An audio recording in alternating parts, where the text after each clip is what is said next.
Today's the first day of spring and I am planting some of the early cool weather crops that you can plant in spring. I like to use this nifty little seed spacer. It basically just makes perfect indentations into the soil so you can plant the seed very easily, and it also spaces it appropriately for the seed, and you can also adjust the spacing just based off the divots that it makes into the soil. This thing's really simple or really useful to have, and it was only $5. It may not be $5 at a garden center maybe where you're at, but if you can find them on sale, they're really useful to have.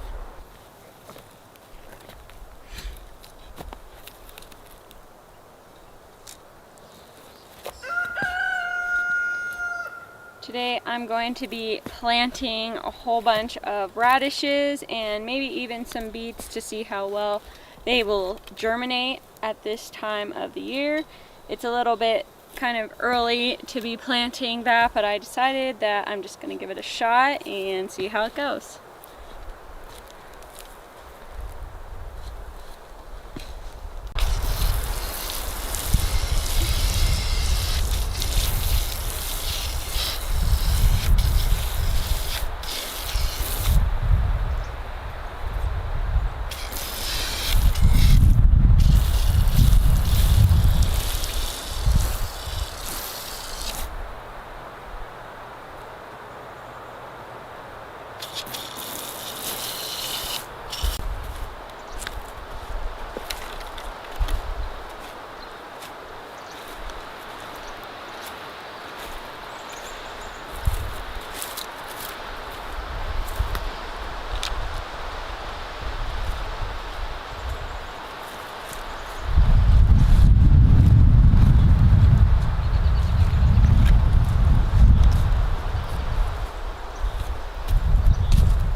Whenever I have to plant any of the garden seeds directly into the ground, I really do not like having to just waste a lot of seed and plant a whole bunch at once. I like to be efficient, and I like to just try to have them already spaced out to what they need to be. That's why I like to use that tool that I just showed you guys, where it perfectly spaces the indentations where the seed will go for about 2 inches apart. And then if I need it to be further than that, 4 inches or 6 inches, I can just easily count the indentations and know exactly where I plant. It just makes it a lot easier for me, and I don't have to come back in once they emerge and snip out any excess plants, and it also just saves me some money on the seed.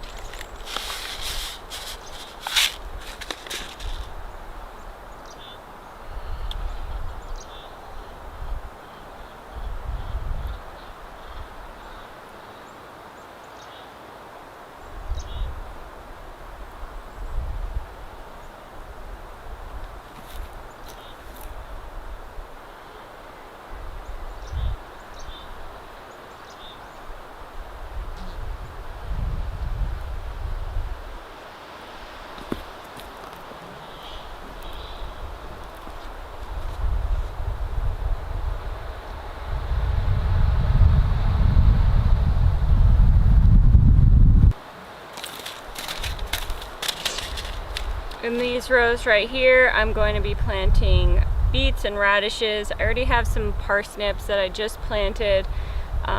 Those ones you can start really early in the season. They're very frost hardy, and then they also take a long time to just grow, and ideally you almost want to leave them in the soil until the next year when you get the snow and the hard frosts, and they taste a lot better when you do that.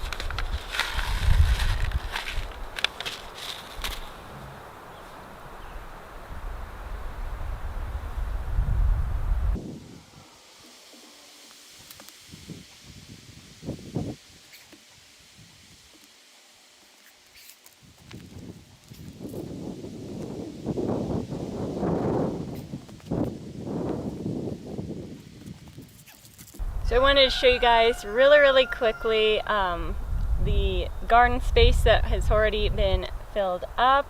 I have a lot of garlic planted this year. I planted, I don't know, maybe like 600 cloves of garlic, and I have some coming up in this row right here. I'm really excited. I don't know what I'm going to do with all the garlic, but I'm sure I'll find a use for it some way, somehow. The garlics are also really good for warding away different types of pests, whether it be deer or just different types of insects. The scent from the garlic just kind of detracts from those types of pests, so this is really going to help just deter any kind of varmint or whatever you want to call it from eating all our vegetables. Lastly, guys, I want to show you in the house what I have going in the grow room. My starts this year have been doing really good, so I'm going to show that to you guys right now. We're in the grow room now, and I wanted to show off my starts. These probably have been the best starts that I have ever grown in any growing season. I started these a lot earlier than what is normally recommended for vegetable starts, and I have a lot of broccolis, cabbages, Brussels sprouts, onions, celeries, lettuce, just you name it. I kind of have it growing right here for right now, and they're getting so incredibly vigorous that I'm probably going to need to move these out into the greenhouse just so that they can get even more light, and probably even have to transfer them into bigger pots. Basically what I'm getting at is my tips for when you're trying to grow your own starts. So I actually would say start the seeds a couple weeks earlier than is normally recommended. It just seems like, I don't know, I'm not having any issues with them becoming root bound or not growing as well. And also just use a lot of the fish fertilizer that you can mix into water. That just seems to really help them boom when you give that to them. My whole goal was to kind of have starts that look like what you would get at a nursery. You know, they're kind of really vigorous, really big, all that stuff, and you don't have to wait so long for a harvest once you plant them in the ground.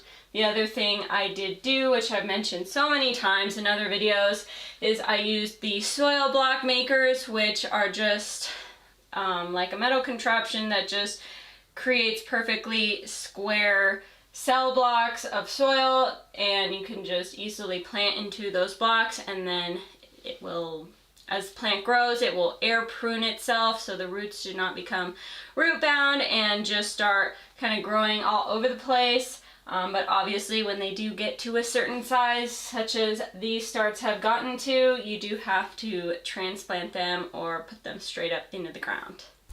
Thanks so much, guys, for joining me. This was just kind of like a really quick just garden update. I'm here all alone at the cabin, and I just want to show you what I got going on and how well they're doing. In the comments below, let me know what you guys are planning on growing this year or how your starts are doing, and I'll see you in the next one.